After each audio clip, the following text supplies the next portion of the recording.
Inside Story Uganda. Real source of political up. Tuli mukatabo ka Mwami Tamale agamba wano in politics Mwami Tamale abantu bajja kuwulira.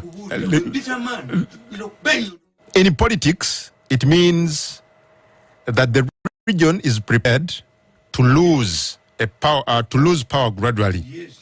It can also give the region a new beginning. Yes. Museveni cannot get another 30 years at the helm. Yes. Ogambye Singa Museveni awangulwa mu Western.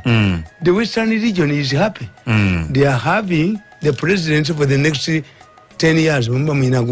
Two, tukita kuleeta socialization. Na yono omulenzi nanjoka nga sezala walaba. Onagambye Museveni natambakana. Leka tweyongereyo. It can also give a region. Museveni cannot get another Museveni cannot get another 30 years at the helm, but a new person from the region can have another 20 years at the top. Therefore, the imprisonment of Dr. Besigye was a mistake. Parliament. The biggest blunder the government made was to retain Rebecca Kadaga as Speaker. The battle to remove Kadaga was poorly planned. First, the planners wrongly believed that Kadaga would lose her parliamentary seat, which did not materialize. Secondly, Sam Kutesa did not react to accusation that he was eyeing the speakership. Having elected president of the United Nations General Assembly, Kutesa would have resigned from active politics because serving foreign affairs minister was untenable. However, there were very few options. In Africa, status is reflected in the political office you have. Secondly, Africa does not regain lobbyists highly as it is the case in the US. Other options would include the vice presidency, prime minister, and the speakership. This is why the reports were taken seriously. But Kadaga knows the difference between political status and political power. Kadaga, as speaker, heads one of the pillars of the state, which is parliament. She controls her own budget and she is free compared to the vice president, who doesn't. Therefore, Kadaga could not accept any other appointment. The planners failed to understand other undercurrent forces at play. Kadaga went primitive and played the tribal card. She confronted the first family, accusing it of trying to grab everything in government. Furthermore, the anti-Kadaga forces failed to undermine her using her poor health background, pointing to her health and that she is that her sickness could not work because sickness is human. In fact, it won her more supporters. Finally, it seems there were several other underground forces. Take, for example, attempts to defeat Nantava and Amelia Chambade that flopped. Even Vice President Edward Kiwanuka II bounced back. His political enemies had written his obituary. However, Sekandi survived an opposition assault. All the NRM candidates in Masaka district were trounced by the opposition. In my opinion, the opposition's calculation was that Sekandi's defeat would create a vacancy, which Museveni would have used to appoint Kadaga as vice president. Olanya's failed bid for speakership. The situation in parliament deteriorated further by the election of the speaker and the deputy speaker. Olanya, on the other hand, generated confidence. He used his nuclear team to undermine Kadaga, pointing out that she could not manage the House because of the nature of its work. He made another blunder by picking only the papers of the Speaker. This meant that he was sure of victory. The NRM leadership also blundered by making no effort to stop them from tearing themselves apart. I pointed out that allowing the two to tear themselves apart undermined their future relationship if both of them bounced back into their respective positions. I gave the example of Finance Minister Matia Kasaija, who simply intervened in the National Security Fund leadership wrangles, where its head, Byarugaba, was fighting with his deputy, Nassali. The actions demonstrated that the leadership had lost faith in Kadaga. The NRM further allowed the continuation of negative articles about Kadaga. Lastly, the eviction was delayed. Yes, maybe you meant the election. The election was delayed, fueling more media battles. The president came out and said that he was not supporting any of the two candidates, but clarification came on the heels of Kadaga's statement that he had the backing of the president. The president defended his decision by saying that backing any of the two would divide the party, avoiding the mistake Moi made that torn KANU apart. But the president's clarification affected Olanya more than Kadaga. It was Kadaga who had claimed Museveni's support. The statement indicated that he was neutral, which undermined Olanya's team that was claiming the president's support. Actually, by claiming that he had the backing of the president, whom she was accused to be fighting, she was provoking Museveni to declare his stand over the matter.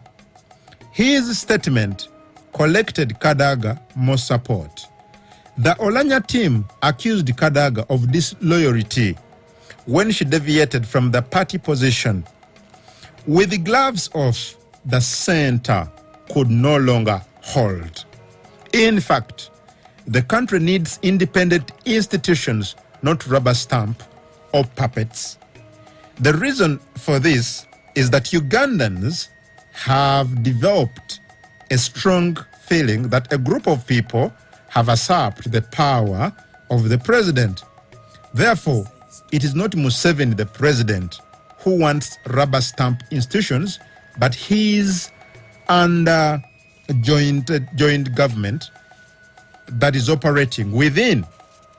It is interesting that Olanya did not learn from the eviction of the Chief Justice, where Deputy Justice, who had been in acting capacity, lost to Batika Tureve because Kavuma was a loyalist. The Kadaga team made another good strategy. They changed NRM election rules without the party leadership realizing. Kadaga's woes were blamed on her independency. In order to demonstrate this, opposition MPs and civil society moved in, and each candidate, including Olanya, who was sure of the NRM's numbers, solicited the support from the opposition, making the NRM numerical strength irrelevant. This is why people like Cecilia Ogwal, Miriam Matembe, and opposition figures joined the battle. Museveni is known to respect public opinion. This is why Olanya lost to Kadaga. In my book, Understanding Mafia Politics, published in 2012, I pointed out that the executive had lost to Parliament as far as people's perception is concerned. I observed that Parliament had usurped the people of the powers, I think, of the executive. It is Parliament in the driving seat of public affairs. It was Parliament that was censoring corrupt government officials.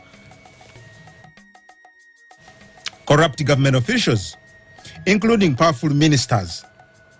Parliament could handle people perceived to be so close to the president, like in the oil debate, that shock the government. It is Parliament that seeks accountability from government and questioning human rights record. Parliament even handles wrangles in markets where the responsible ministers or local authorities have failed. Such issues under normal circumstances should not be under its responsibility because parliamentary role does not go beyond legislation. However, as a principal institution, it must be optimistic. It must be opportunistic, which has handed high public ratings. In the same book, I pointed out that an LC1 chairperson who believes in mob justice is always more popular than one who believes in the law. It is blind loyalty to the executive that had undermined Edward Chwanuka II as Speaker. This taught Kadaga a very big lesson and elevated herself from the attitude of her former boss. Thirdly, the handling of the rebel MPs and Kadaga more support when she rejected the party resolution to get them out of parliament. The party position was that once a member is stripped of party membership, they lose their parliamentary seats. Kadaga, who is a member of the executive committee, supported the two roles. She did not oppose the resolution, but refused to implement it as speaker. Oyo yike katabo kamwami Tamale Mirundi, The Invisible Force. Kanzije katono otunyonyole mukao, nganzijewo ensimbi zino katono. Tova katuje. Cowboy Speciale, now available in affordable pouch packs of 25 grams, 50 grams, 100 grams, and 200 grams at your nearby shop. Cook delicious meals with Cowboy, a product of Bitco Uganda Limited.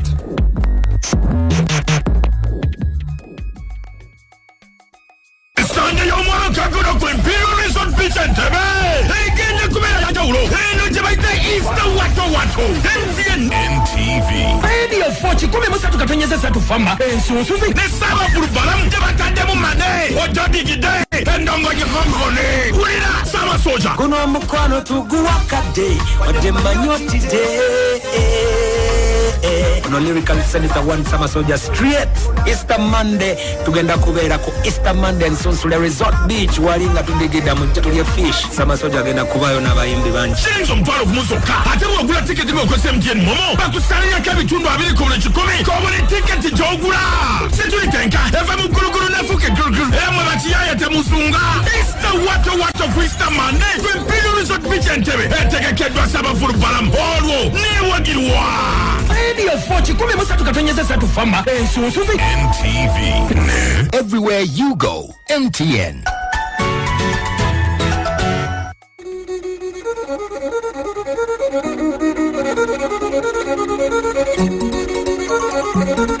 Chikumi musatu katonyeza satu Radio 4 ensonso nze Adam Kongo program gwensonga kwetuli nonya Pilsina omwemise genda ku mtimbagano gwabwe www.partycentral.ug obokwe ku namba ya 0800 27700 okole odayo bajja kuberanga bakuletera kyokunywa kino ambako wa parliament wa Kazo Honorable Dan Kimosho ankakasiza nti olunaku olwenca Deputy Speaker Anita Mongo bagenda kumunominatinga nga Speaker wa Parliament Committee oba Electoral Commission y'ekibiina kya NRM okusinzira ku mubaka Dan Kimosho ankakasiza. He's a very close person ku Anita Among angambye wa Dan Kimosho nti alternative yokka, the most stable alternative kungu for the departed Speaker Jacob is now Annette Among, and she will be nominated by the Electoral Commission of the party tomorrow at the party's headquarters at 11. Dan Kimosho, Member of Parliament Kazo,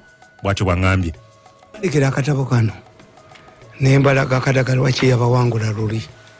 yali independent. People don't want rubber stamp. Kadaga yayimvo ekifo yakyusa rules ne basesiri ogwalo ne baani. Kati ku luno lwabwe ogwo yamukuba mbwampa sente n'akuba neka njavuwale njagala oba muli basajja mmwe oba muli basajja abasajja b'NRM njagala ndaba nkima ewange mukubesa si mutwe. Okay. Abayise ku SMS ku 0756 mwebale message nazo nziraba wano mwebale kuperanga mutugobera kansome ku message z'abantu mu mitamale kakana nsome ku message wano. Ono agambye kungu kwetuli webale kuna akakanyo obusungu tumulire bulungi. Nze John Lennon Sendawula ndi wano ku Ministry ya Defense Mbuya era tuwuliriza. Okay. Ogenda kudda mu mitamale. Okay. Ono agambye good evening Kungu and Mr. Tamale and Ben from Pata following the show. Onagambye nze muzukulu wa Lusaka Salongo Sekabira akuba kusimu yange nde kansome bubaka bw'abantu Salongo Sekabira Joseph Lubambula omukunavu kansome message z'abantu mu mitamale omukunavu atukubire kotoch ko anyada mbigere byolanye kitu kimaze. Onagambye Kungu Hassan Ahmed Chakatabo Kachiyanga Masindi tukufuna buterevu nnyo webale nnyo muganda wange. Onagamba natumanya Edmund from Masindi town. Thanks for the program. Tell Mirundi that I love him so much. I used to webale nnyo kuberanga ogoberera. Webale nnyo muganda wange yenna mukwaya Jamida mutundwe Kampala messenger kujitamu. Onagamba Kungu Stewart UG Masindi kwetuli tugoberera. Robina agambye Balam Katumba Mpakanyi, we are listening to Mr. Let NRM bring back Olanya Rather Kadaga ono Insesas Rollins Enachitokolo Namagoma Radio. Okay webale nnyo. Onagamba Kungu webale kuwereza timu bavandimwe kirevu kya mwamba emubende Tamale tumwagala nnyo atangaze musajja w'amaanyi nnyo mu ggwanga oyo. Omusajja Muganda oluzungu lube lutono. Okay webale nnyo. Oyo no mama wange Sanyu Hawa agoberera asinzidde Bukuya agoberera enteekateeka nkulamusizaako mukadde ne taata Kasimu. Kungu webale kuweereza nzo mugagga Saurembo enabweru kwendi ntumbudde ndabira Tamale Mirundi abanene nga basusu okufa mu ggwanga. Onagamba Kungu webale kuweereza mpaku muntu ngolabamu embavu asobola okufuuka speaker akuludo oluvuganya nze Vincent Ekiwatule. Nti yosi Katonda asasula. Olanya has been the speaker and deputy speaker. Museveni brought a woman Afana Gaddafi atuzimbire eddwaliro lye Lubowa ekyapa bakibba government parliament yagala nti omukazi tumusasula tewali ddwaliro. Kati sofa governor yafiira bweru omusajja yabagambye the man wa finance mu ddwaliro Olanya yafiiridde I'm going to overcharge you to punish you. Sente Olanya zatutte wano zizimba eddwaliro ewamu. Okay onagambye Mama Mole House of Spencer ye Mama Mole ono yaku House of Spencers. I'm tuned in wano mu garage ku muganzi wazza ekibuye tutumbudde n'omukuna Tamale Mirundi. Onagambye kwetuli Namagoma webale kuberanga ogoberera. Onagamba I thank Tamale Mirundi for the positive articulation of national issues. Soviet Lavrov Eri Rastovik in Chengera. Mwami Tamale mutumidde nze Steve ku Mawanda Road. Tell us about Olanya's death Tamale tukwesiga. Onagamba Ntale Latif endejje kibutika kwetuli atukuliza webale nnyo. Let me tell you. Omanyiwaji abantu batamu amasabo ne kiriniki. When you go to a sabo, there is no owner of a sabo who has an ambulance, which means a sabo terina lifalo esabo eddene ofiirayo ku kiriniki. Abakazi bagala nnyo okutwala abaana ku kiriniki, but a clinic does not have a mortuary. Era bwamala obbali yakose n'abagamba kambireti ambulance tuwe tebafiirawo. Kakati today let us discuss. The Governor Bank of Uganda has died abroad. How much money? Olanya has died abroad. Toyogedde ku minister. Mbabulira. If you calculate this money, Museveni yali ayagala tukole eddwaliro ku mukaaga. Erubowa. Naye n'akwata abaana 30 abatwale basome eyindi okola emitima na biki byonna. Omukazi yali mu State House yatwala 3. Bali 27 sente n'azibba nga buli mwana semester bamusatula $5 yabba meka. One day will be arrested. Yadde okutwala kabira yewaabwe n'abaana bwe bakomawo babalemesa okulaba Museveni. Tuyina abaana abasawo, nze n'abaana 2 abakolera wano mu Uganda, omulala ali bweru. Naye abaana abasawo abo tebalina speciality. Museveni n'agatuleeta abacuba abaana babayigireko olw'okuba baali baagala okubba, olw'okuba baali baagala okutula organism mu malwaliro, balemesa abacuba okujja wano. Omusajja oyo yali akulira abasawo singa bamunoonya abantu. Tuli munoonya naye waabwe amagumba ge ne bagajjayo. They frustrated Museveni. So when I'm annoyed, you have a reason. Yes. Okay. I'm annoyed because I know. Radio 4. Hello. I'm annoyed because I know. Wanjisebo. Esebo webale omukulu oyo webale kumuleeta. Omulungamya w'ensonga nzize muwuliriza. Musajja mutendeke bulungi Tamale Mirundi. Naye tuze tuwulira bayume bazze basoma nga bali mu kibiina ky'NNYO bano abalinganga abakolaki basipiika. Naye mubuuza nga ye atusinga okumanya yamanyire eggwanga senga balonda kubanonga banono wekira abasajja ngaabo olowooza eggwanga teririnda kutebenkera ng'okiraba otya nga gwe muzeyi Tamale Mirundi. Nedda kiri bwe kiti singa mu mawanga agamu bw'ofuuka sipiika ekifo ekyo bakironda sipiika abeere Newton. Kakati naawe kitegeere nannyinimu yali Nkokonkulu. Abasajja bayina ebifo byonna two-thirds majority baziyina NRM. Kakati baliita batya sipiika ataliwo. Oba kuwa leader of opposition. Ye leader of opposition yewuwo nabaga nti mpuuga wammwe nga mpuuga n'embidde beesimba mu kifo kimu NRM ndeeta basimba ku muntu. Omwana wa Hajati Boulevard na mu Uganda yadduseemu n'agenda. Museveni yamuwombulemu yali namba 3 yegulira ne Gomesi. Kitegeeza mumuli mu kavuyo edda bwe twali baana bati twakiyitanga kweronda. Nti abantu basinga obungi balowooza nfunye nnyo mu gavumenti eno ndi musajja mukozi ne mmange Museveni tamuwa ddagala. Wanjisebo. Nze Halijo Busoga okuva ne ku Chapati Kyusi. Halijo oli Busoga kitundu ki? Ewa ndi Buseriza Bugiri eno. Mukuba mutya Buganda wange okuva e Bugiri. Ata baba oyo musajja nga mwenda ino taata. Ino Tamale omwenda ino. Tamale mwenda ino musajja asukula ensonga ku nsonga baba. Webale kusiima muganda wange. Ate ndi kubuuza ku saawa dino nga wekiri. Yakutwala ibanga okulonda sikowundi. Webale okuba ng'ogoberera. Hello, Radio 4. Hello. Okay. Oh, your tie you get.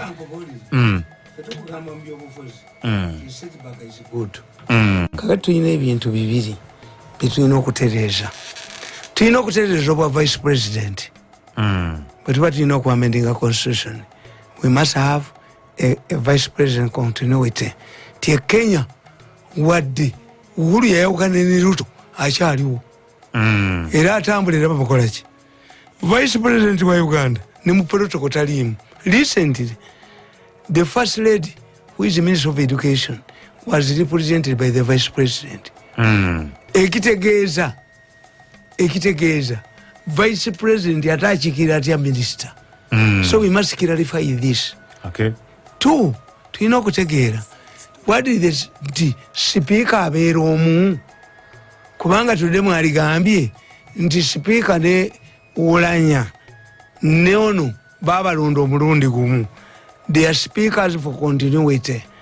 Kakati today singa Museveni tasudde ettawulo nga bano be balina ekibiina ekirene ono amala kulizayininga kino era ne bwe banakikola tienale mugwesimbyewo ayina okujja muki mu second caucus asooka kulisigninga kino ekya deputy meeting egenda kubeera presided over by omulamuzi who is the president n'omulambo gwolanya teguyinza kuyingira mu parliament nga tewali speaker mpe ekibalo kubanga kampu yani tekonfaminga enkya andi nkubuulira kubanga Anita mobilizer yava mu opposition yakola kintu kyemugamba tiyetegereze bano abamukuba bajja mukuba aputu era tunaba twakatandika okulonda Anita ayinza okufuna ku mirembe kati lwaki bategedde nti ono afudde okimanyi babadde balina amateeka gaabwe ge baagala okuleeta olenya yaleetebwa lwabwogo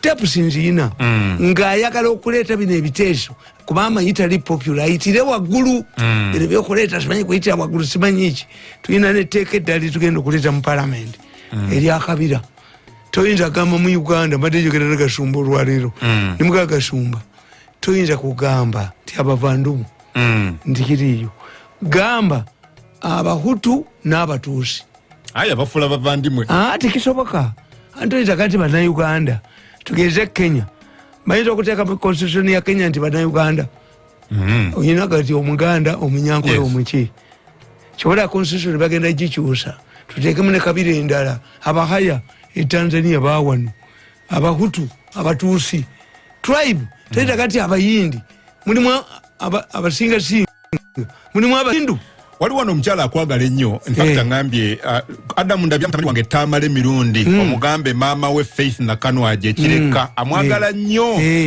ane maama wange abeera maama wange ekireka eyo actually Faith Nakanwaje njagala nnyo ankubira nnyo essimu ye kansala omukyala akiikirira omuluka gw'ekireka ku lukiiko lwa Wakiso Wangabi ndowooza Nakanwaje Faith hawo mukikyala akwagala nnyo yangamba waliwo omukyala Wangabi engobi entoolo mukyala watata wange Gonde Captain Roy when I fell sick when I was poisoned my mother emutolo mother flew from London to come and see me really naleta amasuuti asatu naleta sente mukyala Captain Roy kati Captain Roy bali bababyeko ziwa lanchi Captain Roy yaleta rhinos ezire white rhinos naziteeka mu gundi ye abawadi authority ne bakola n'abachina bazitwale mu national park okutta rhino uyina gikolako postmortem batunda amannyo gaayo I fought with them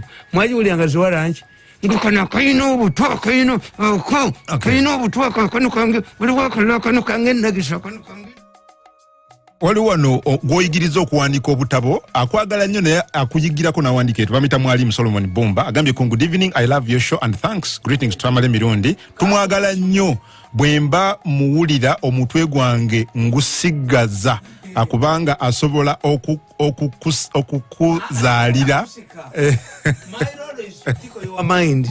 I don't want you to come on my side because me am not a politician. Sina chenkwagazaako nkugambi nti banwanyise emyaka 8 egiyise.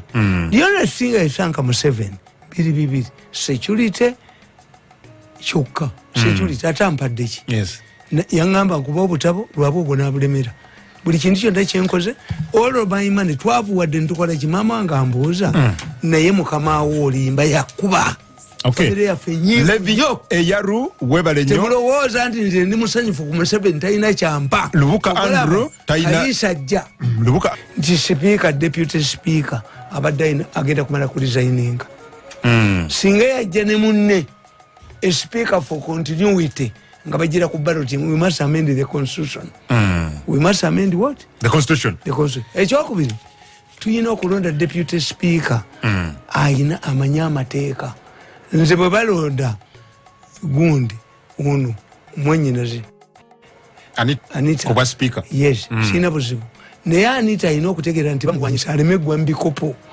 badde bamukuba nti olanya agenda okufa nga nona akoze avunze timing iyo kayimuwenyeza they were dragging this woman to court of law bamuvunaane ki bwe kankubuuza amonge ayina okutegeera bwe baabuuza mu musango gwa Zaake nti bannange recording zimuziyina aba UCC baddamu ki where did he expect UCC to support the speaker zake bagamba fete tubirina nga bawagirani because this parliament is very important.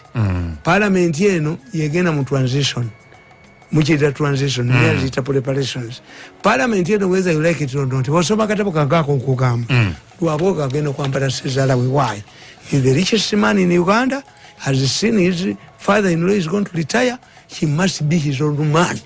Akataba ako kasome ngenda kasoma siriko si predicting ngako kintu nekitakola ki byo predicting era kana akatabo singo kasomi kanu keda wandi ndabagamba nti okuva mu 7 lo Kadaga lwamukubye mu kalulu parliament yagenda mutawanya we nchipulitike yatandise do mutawanya eriye ya Kadaga nakawandika 216 eriye ya 10 najiplan nabagamba nti waliwo invisible force yeno gundi yaita mu kululi mama Amelia sekandi yaita mu Kadaga yaita mu invisible force waliyo jimanyi yali mbabazi gwaliyogerako yabakomyawo kati ono lwaboga abakubye bonna n'abateeka ku ttaka kinadamu nga